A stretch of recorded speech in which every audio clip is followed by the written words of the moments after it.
Hello guys, sa attendance check guys, ituturo ko kayo guys sa City of Maasin guys sa Southern Leyte. Ito pala guys ang hometown ko guys, at ito ang makikita nyo guys sa plaza namin guys, yung aquarium or ala fish pond sa mga koi guys. Ito ang makikita nyo guys, dyan lang po sa harap ng plaza guys. At ito na talaga guys ang City of Maasin. Ayan, makikita nyo guys, Maasin City. Ayan guys. And of course guys, ito pala ang Jollibee sa Maasin guys. At tapat ng Jollibee ang aming Cathedral Church guys. Nakikita nyo guys yung simbahan namin guys. Ayan, sobrang ganda ng simbahan. At ito pala guys ang history ng plaza.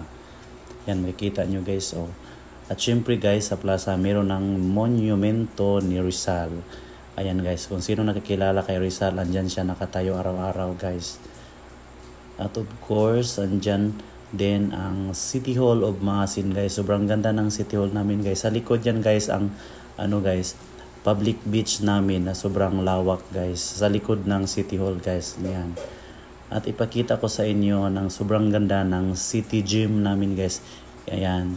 At syempre guys, may nagtambay naman kasi hapon na guys. At napakaganda naman sa harap ng plaza namin guys kasi may snack. Diyan kami bumibili ng mga pang snacks guys tuwing hapon.